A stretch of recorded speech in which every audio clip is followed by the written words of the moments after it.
Ora, vamos então falar sobre a autenticação de. O que é que se passou? Autenticação de web services. Ahm, ok, e aqui na autenticação do web services, vou até começar por uma citação que é no authentication. Ah, o que é isto do no authentication? É quando nós acedemos ao web service sem restrição, ou seja, o serviço não tem restrições de utilização. Um, um, como muitos web services que vocês estão a aceder. Não tem restrições de utilização, não é pago, não é preciso login, não é preciso password, não é preciso nada, qualquer pessoa consegue aceder, basta o link. Isto permite, então, toda a gente conseguir aceder e pode-se pôr a questão se deve ou não usar o HTTPS. Pronto, eu aqui vou dizer que deve-se usar o HTTPS. E porquê? Porque é que mesmo sendo um serviço que não tem restrições de utilização, vamos usar HTTPS? Ok, eu tenho aqui várias razões. Uma delas é, se for por HTTPS, ninguém que esteja à escuta consegue ver quais são os pedidos que eu estou a fazer. Ou seja, há confidencialidade da mensagem.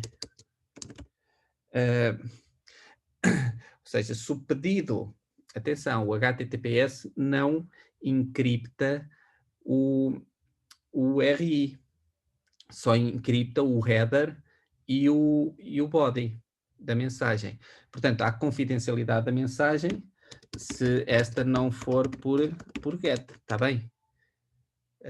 Por GET é o URI, não é? O URL, e qualquer pessoa que esteja à escuta na rede consegue ver, está bem?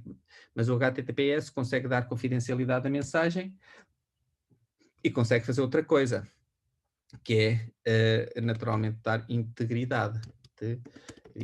Sendo por HTTPS, eu não consigo alterar a minha mensagem. Está toda encriptada, certo? A não ser que seja por GET, porque de facto por GET eu posso lá ir e alterar o pedido, está bem? E fazer um pedido para uma coisa que eu quero. Portanto, o HTTPS permite isto tudo, mas permite também que quem está a aceder ao serviço tenha uma garantia da genuinidade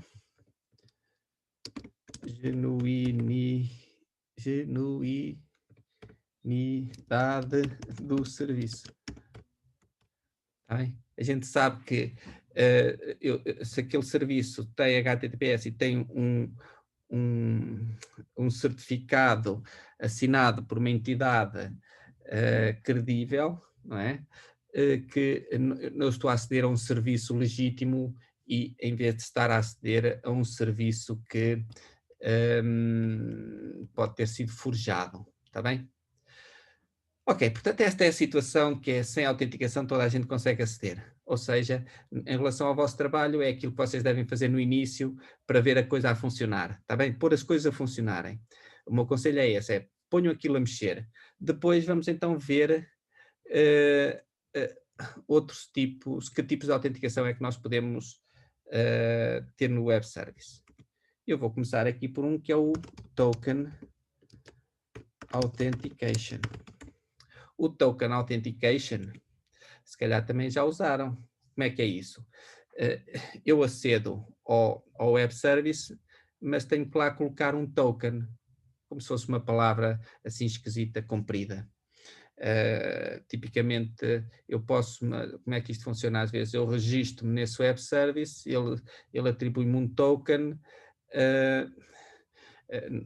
e eu sempre que acedo ao web service eu tenho que enviar também o token, está bem? Portanto, usa um token para autenticação, está bem? Claro que a gente pode pegar no token, dá-lo a outra pessoa e ele também usá-la. Portanto, é um serviço com poucas restrições. O facto de ter o token não impede que ele seja partilhado ou até que seja muitas vezes visto. Né? Até depois o token pode ser facilmente obtido por um atacante. Reparem, eu estou a aceder, portanto, reparem que eu estou a aceder por HTTP. Eu envio o token. Qualquer pessoa que esteja à escuta consegue ver o token e consegue depois usar aquele serviço como se fosse eu. Portanto, fazer um impersonating de outra pessoa, está bem? Outro problema que tem de usar a autenticação por token é que podem-se fazer ataques de replay. O que é que são ataques de replay da mensagem? É alguém enviar a mensagem 2 vezes, não é? Imaginemos que a mensagem é, sei lá, é comprar uma coisa, e se eu executar a mensagem várias vezes, vou comprar várias vezes essa mesma coisa. Ou se a mensagem é enviar um post, eu faço replay da mesma mensagem tal como ela está, e ela é executada N vezes. Os testes que vocês estão a fazer aí no post, não que estão a fazer para o vosso trabalho, tipicamente estão a executar várias vezes a mesma mensagem, a pedir várias vezes o tempo para hoje. E, portanto, com o Token Authentication permite que a mensagem seja repetida várias vezes. De qualquer maneira, faço a pergunta, então, deve-se ou não se deve usar o HTTPS? Sim. Com o Token Authentication também se deve usar o HTTPS. Porquê? Mais uma vez, garante a confidencialidade da mensagem, se esta não for por GET, ou seja, se não for as perguntas por GET, dá integridade e também dá a garantia de genuinidade do serviço, como eu já aqui mostrei.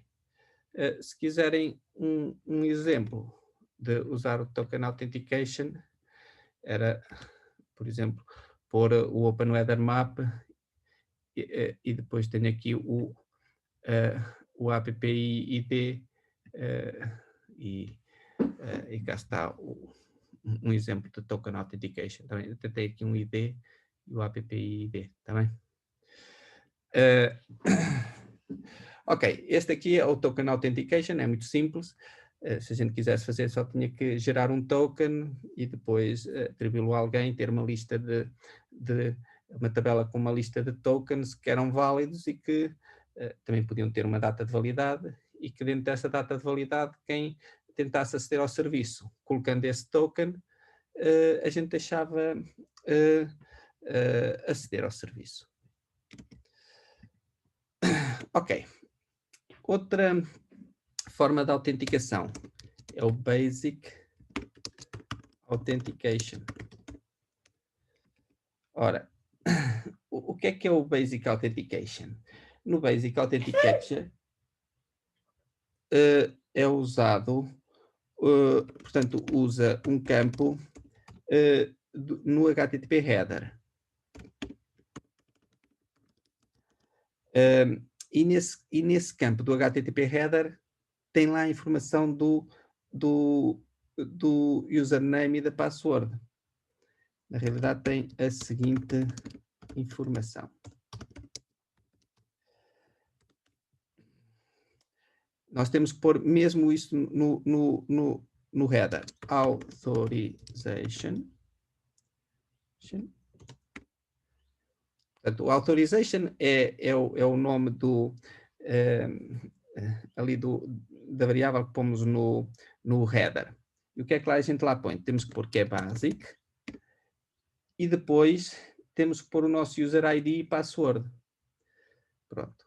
Mas não é só assim. User traço ID e password. Na realidade, ela não vai com o user ID, dois pontos, password, tal como a questão. É usado uma codificação que é base 64. Ele transforma isto tudo, que é para não ter espaços e coisas esquisitas, então faço a base 64 do user ID e da password. Do user ID com dois pontos e password.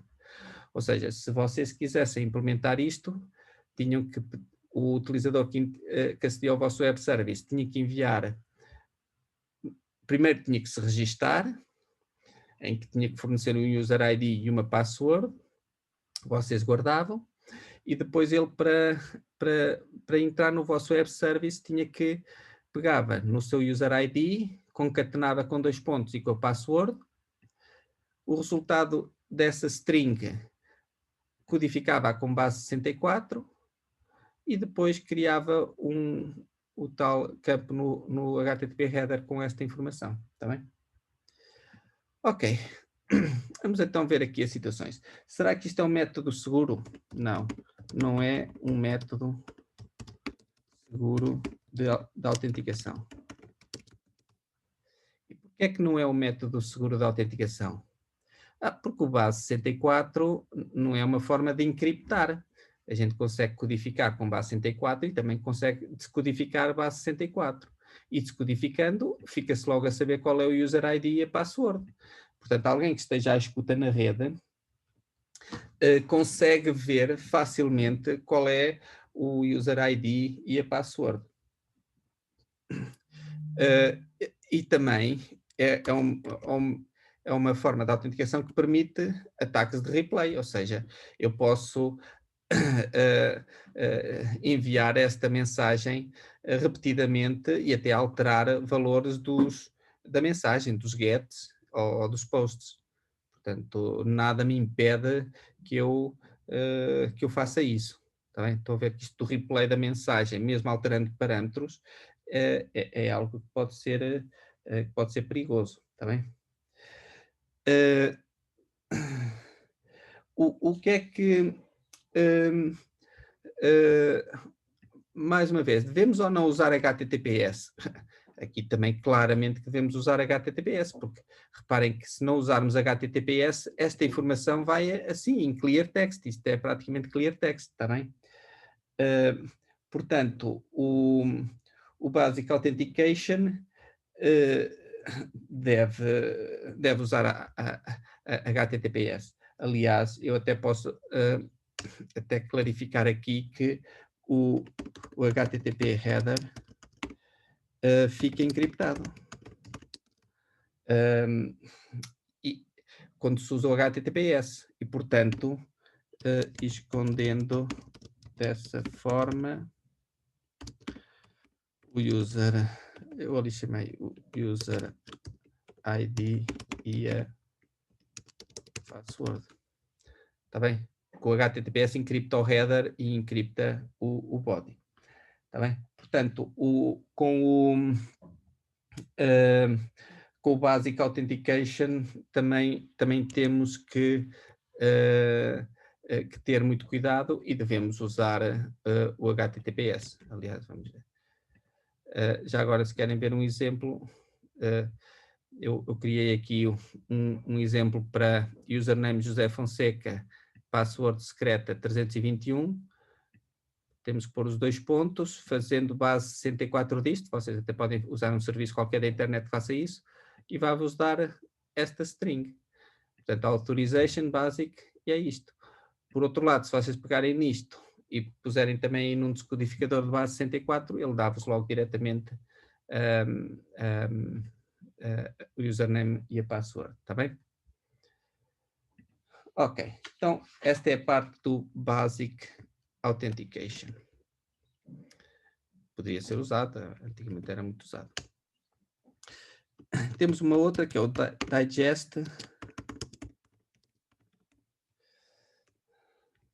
Digest Authentication. Pronto, isto aqui, tanto o básico como o Digest, estão em RFCs. Vocês podem ver com mais cuidado o que é que eles permitem fazer. Ora, no Digest Authentication é mais seguro, para já usa um campo no HTTP header com uma informação que é o realm e o nonce, que foram enviados pelo servidor, está bem? Portanto, usa um campo no HTTP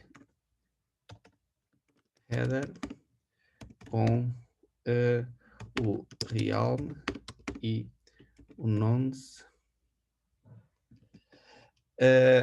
O realm, portanto, isto é enviado pelo servidor. Portanto, tipicamente a gente primeiro acede ao servidor, o servidor dá-nos um valor para o realm e um valor para o nonce, e depois temos que usar isso no acesso ao web service, está bem?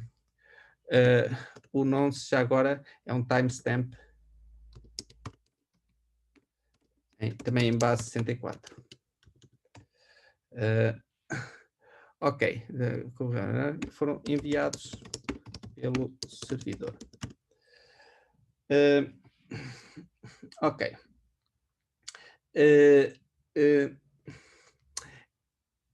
O realm é enviado pelo servidor numa variável no HTTP header chamada digest realm.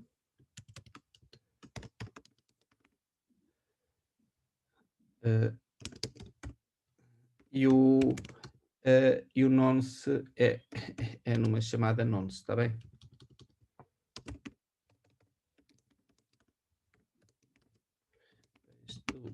HTTP header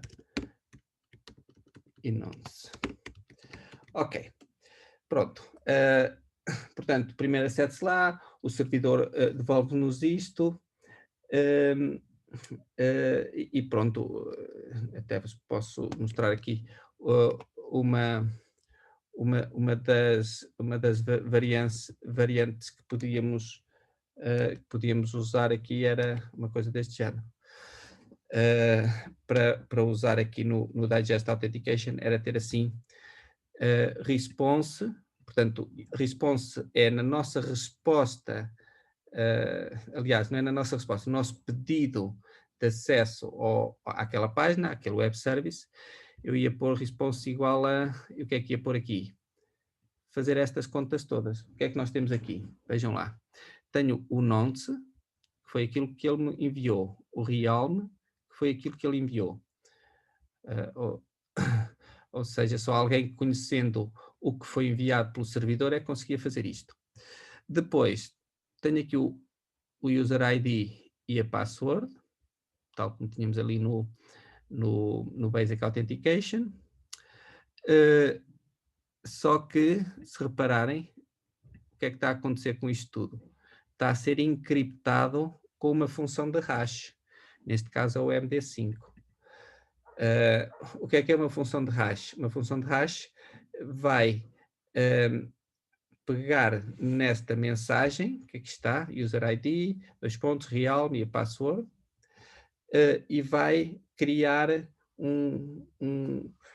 uma mensagem que é única. Ou seja, aliás, eu sempre que usar o MD5 com o mesmo parâmetro, vai dar sempre o mesmo resultado, mas é um hash, ou seja, eu se alterar qualquer coisinha que seja em alguma destas coisas, o hash que eu vou obter devia ser completamente diferente, está bem? Ou seja, a probabilidade é de mudar todos os valores que lá estão, está bem?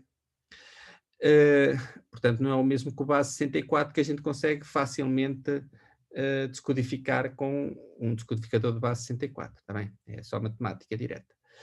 Ok, depois temos aqui o nonce e temos aqui mais um MD5 entre quê? Entre o método e o RI. Por exemplo, se o método é get, pomos aqui get, e o RI, sei lá, a gente põe lá, barra API, barra carros. Pronto. Ou seja, então o que é que a gente tem que fazer se quiser usar o Digest Authentication? Tem que pegar no método e no RI, aplicar-lhe o MD5, pegar no User ID, Realme Password, aplicar-lhe o MD5, concatenar com 2 pontos e com o nonce com 2 pontos e com o resultado daquilo, e o resultado disto tudo voltar-lhe a aplicar o MD5, está bem? Portanto, isto fica aqui uma coisa, pronto, muito encriptada, embora estejamos a usar o MD5 que já não é seguro, está bem? Então vamos ver que características é que tem o Digest Authentication. Para já, será que eu consigo aceder a outros recursos? Reparem que eu aqui eu consigo, como tenho o RI diz-me de facto qual é ali o endpoint que eu estou a aceder do meu web service, eu não consigo, alterando os parâmetros, mesmo que tenha depois a parâmetros get, não é?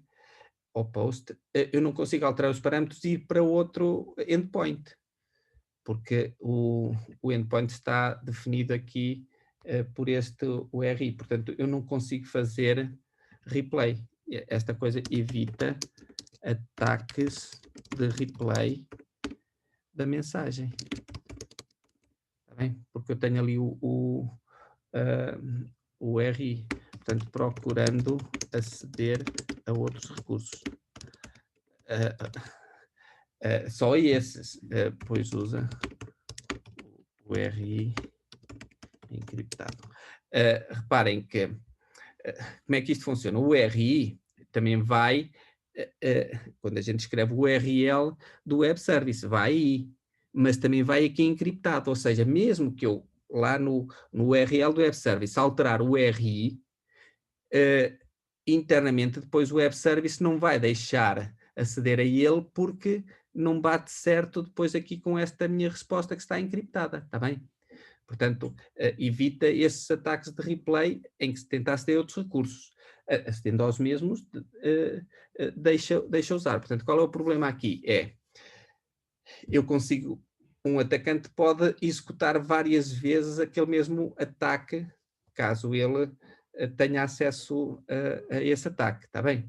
E também pode executar esse ataque alterando as variáveis get ou post, está bem? Porque não estão encriptadas, está bem? No entanto, temos aqui a questão do nonce. Se o web service, há aqui agora estas coisas porque pode-se deixar ou não. Se o web service deixar reutilizar o nonce, a gente consegue repetir de facto este ataque, repetir este acesso ao web service, alterando parâmetros. Uma forma de evitar isso é se o web service não deixar reutilizar o nonce. Portanto, se não se reutilizar o nonce, evitam-se por completo ataques de replay da mensagem. Tá bem? Pronto. No entanto, apesar disto, este Digest Authentication permite ataques de man in the middle.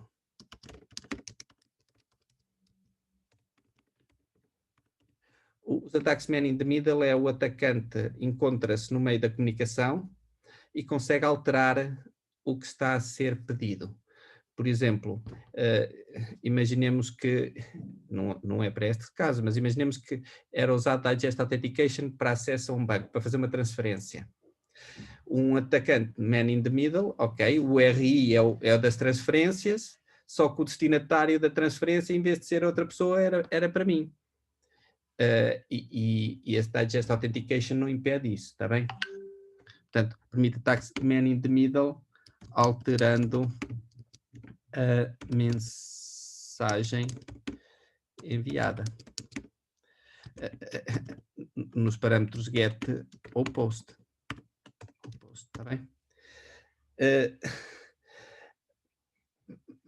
Mais uma vez, usando Digest Authentication, deve-se ou não usar HTTPS?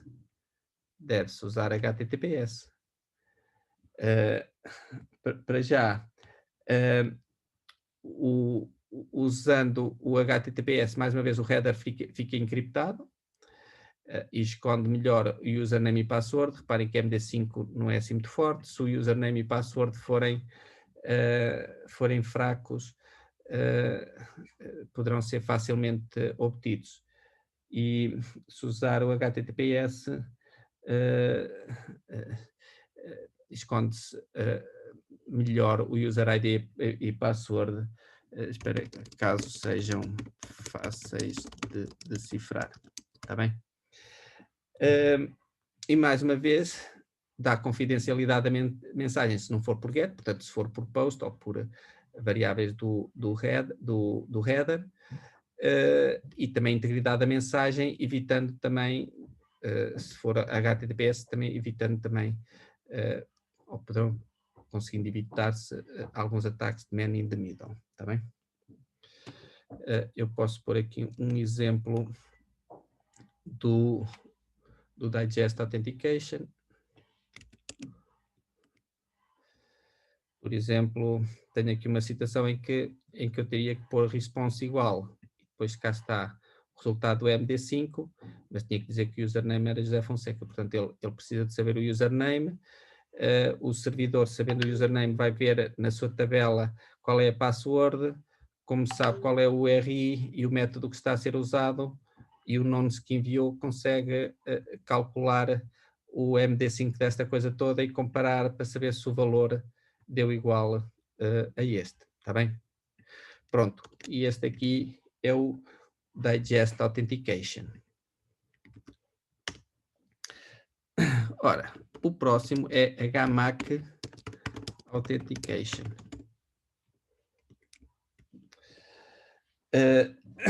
O HMAC Authentication já é uma autenticação, uma boa autenticação, está bem? É muito usada na banca, seguros, nos Amazon Web Services, etc. Está bem? Usam a HMAC Authentication. Enquanto nos outros existem RFCs que podemos usar para implementação, neste caso não existe um standard.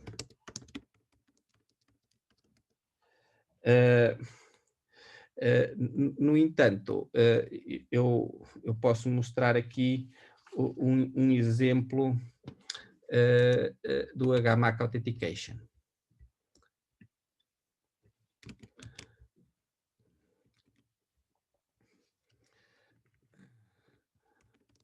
Pode ser algo tipo tal.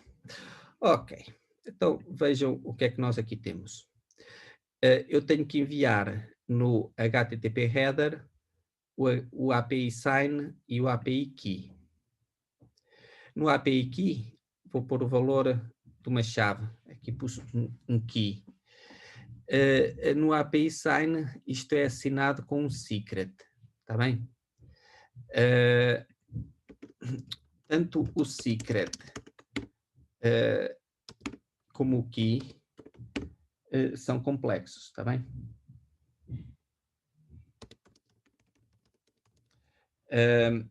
E muitas vezes são gerados ou no próprio site, ou num QR Code, muitas vezes são o resultado de um SHA 512 ou 256, está bem? Então, vamos ver o que é que tem este HMAC Authentication. O que é enviado aqui? Ok, isto no final é tudo colocado no formato base64, não interessa, mas tem aqui esta coisa do HMAC. O que é isso? Tem aqui 3 parâmetros. O primeiro é qual é a cifra que vai ser usada, é o hash, é o SHA-512, neste caso. que, que vai, porque vai ser usado para encriptar isto usando como palavra-chave este secret. Reparem que o secret não é enviado, é simplesmente usado para fazer a encriptação do HMAC. Tá bem? Enquanto que, por exemplo, no Digest Authentication, a password era enviada, ou no Basic Authentication, a password era enviada. No HMAC Authentication, a nossa password, o nosso secret, não é enviado. É simplesmente usado para assinar este HMAC. E o HMAC diz qual é o algoritmo e depois coloca aqui em ASCII o URI, portanto, qual é o endpoint que estamos a aceder, e tem aqui o quê? O nonce, que já tínhamos visto no Digest Authentication,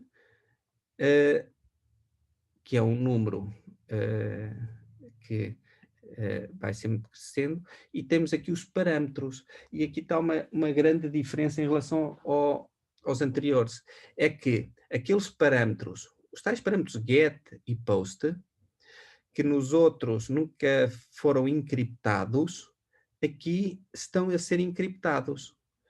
O que é que isto vai fazer? Vai fazer com que os parâmetros podem ir por get ou por post, o atacante não os pode alterar. Em todos os outros, neste podia alterá-lo. O método era aquele URI, mas ele podia alterá-los.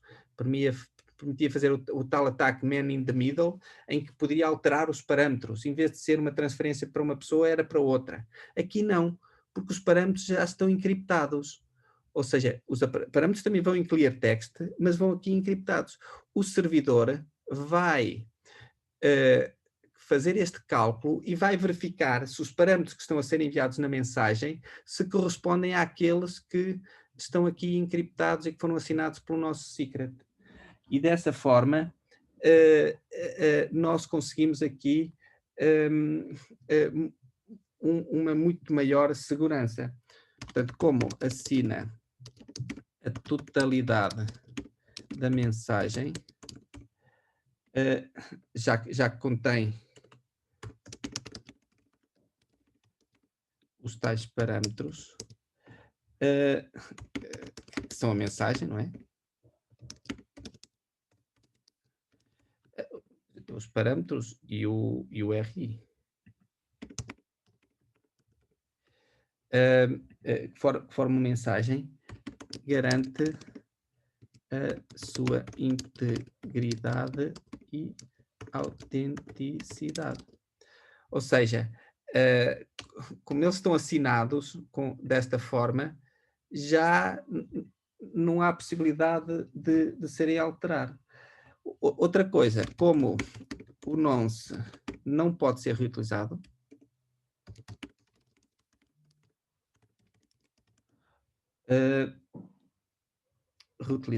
evitam-se por completo os ataques de replay.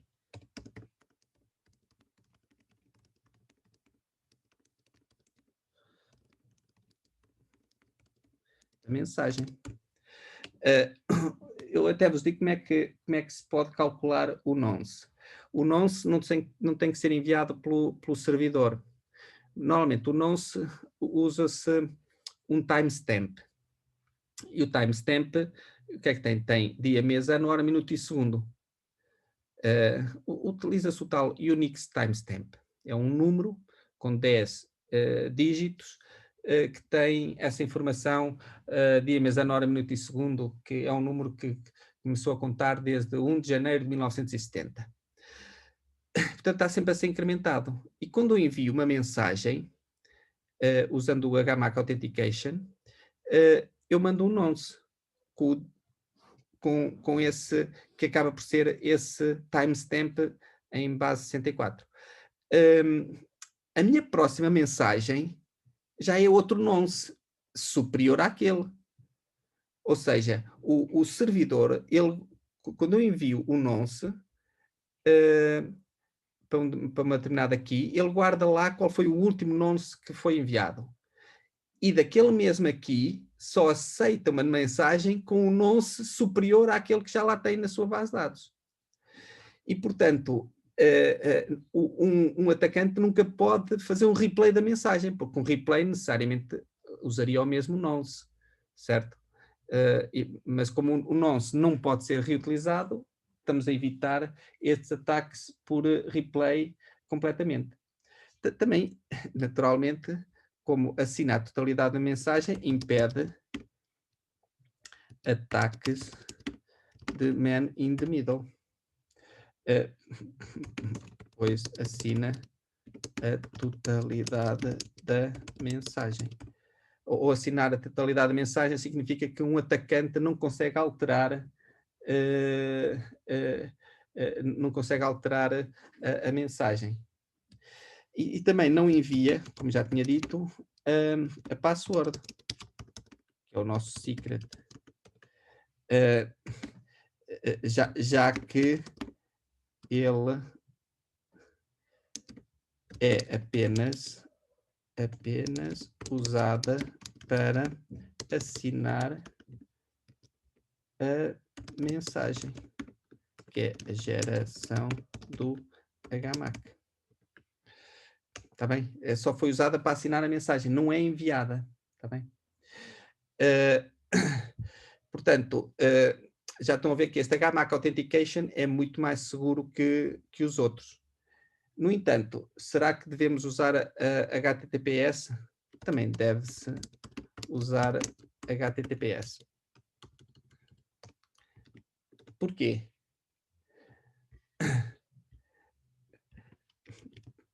Para já, porque o HMAC não garante a confidencialidade da mensagem. Reparem, os parâmetros vão aqui, mas também vão em clear text. Aliás, têm que ir, que é para eles poder comparar. E, portanto, o atacante consegue ver os parâmetros da mensagem. Tá bem? Portanto, a mensagem consegue ver qual é a mensagem que está a ser enviada. O HTTPS, se a mensagem não for enviada por GET, se for por parâmetros no HTTP header ou no corpo da mensagem, ou no body do pacote HTTP, ele encripta, se for nesses sítios. A outra situação é, mais uma vez, isto é sempre válido, que é a garantia da genuinidade do serviço, que é para quem está a aceder, para saber, ter a certeza que está a aceder àquele serviço e não a um serviço que finge que é aquele, está bem? Isso é muito importante. Também posso pôr aqui um exemplo de como é que fica o API Sign e o API Key. E cá está. Isto é um base 64 desta coisa toda, e aqui está o API Key, que é outro. Estão a ver, é uma password. Aqui não é, reparem, aqui não é password, seria o que corresponde ao username.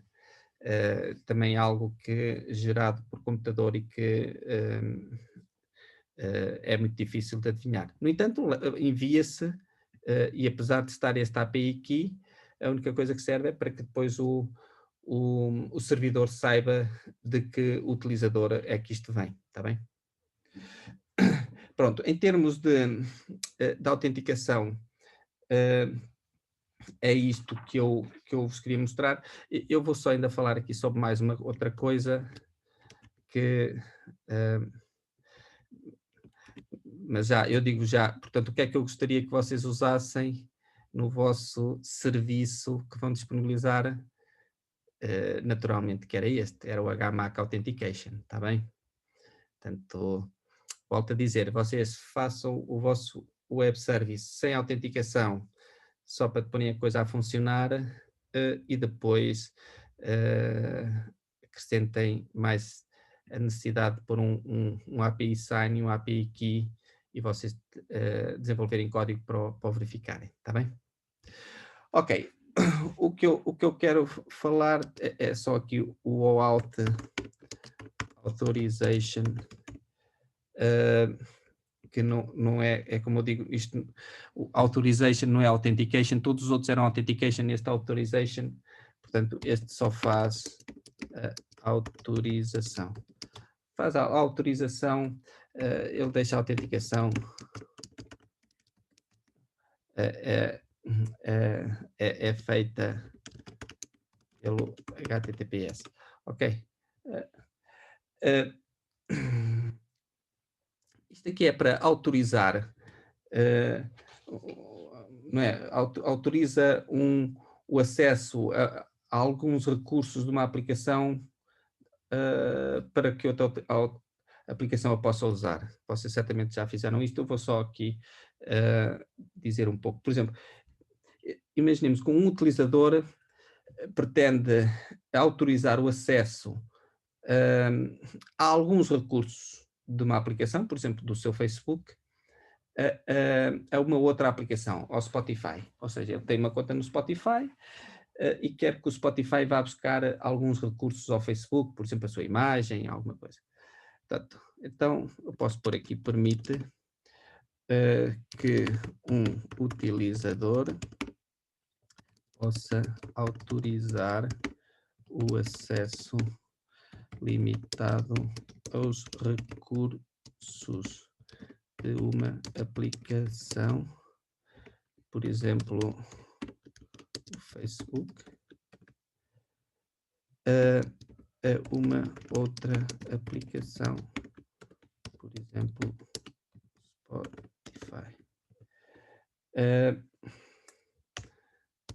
Sem que seja, isto é muito importante, sem que seja necessário a partilha das suas credenciais.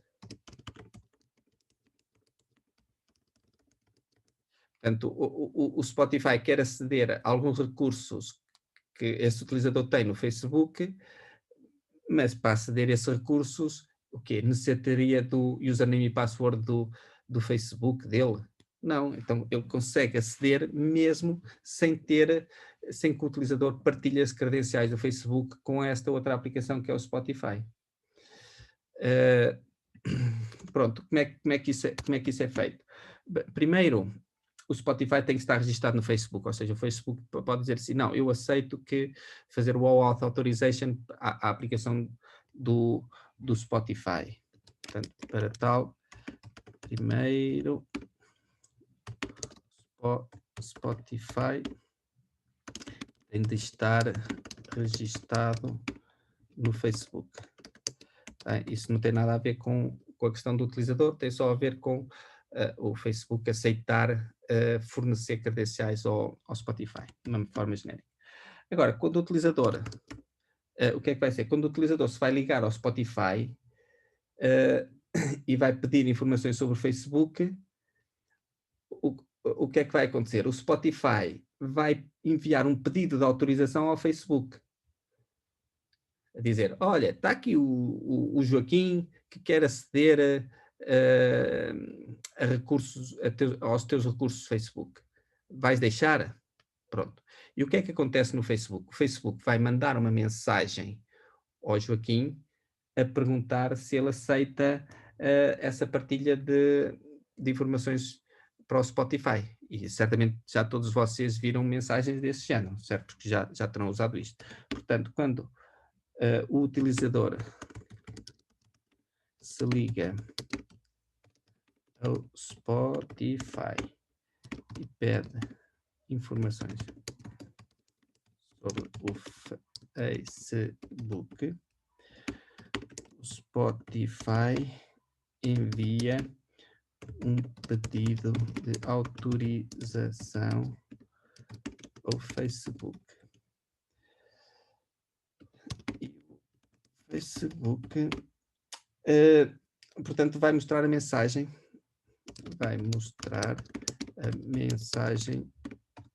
de aceitação desta partilha ao utilizador. Pronto.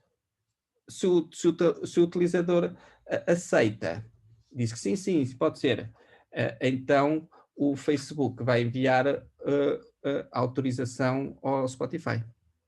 Portanto, 3. Se o utilizador aceitar, então o Facebook vai enviar na verdade é responder àquela pergunta do Spotify, enviar uma autorização ao Spotify. O que é que acontece agora? O Spotify recebe essa mensagem de autorização. E agora, o que é que vai fazer? Vai pedir, vai pegar nessa mensagem, enviá-la ao Facebook e pedir um token de acesso. Spotify envia essa autorização ao Facebook e pede um token de acesso.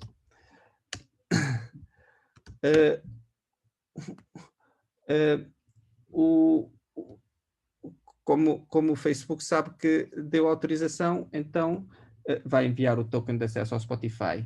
E reparem que esse token só vai permitir que o Spotify tenha acesso àqueles recursos que estavam naquela mensagem de aceitação que o Facebook mostrou ao utilizador.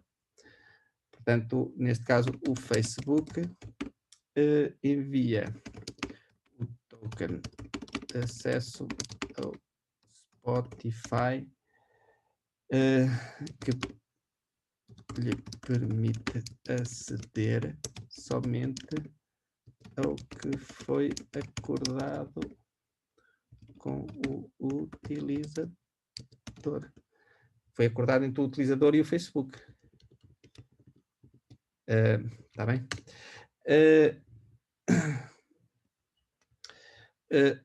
Ok, depois disso, agora o que é que acontece sempre que o Spotify precisa de aceder às tais informações do Facebook?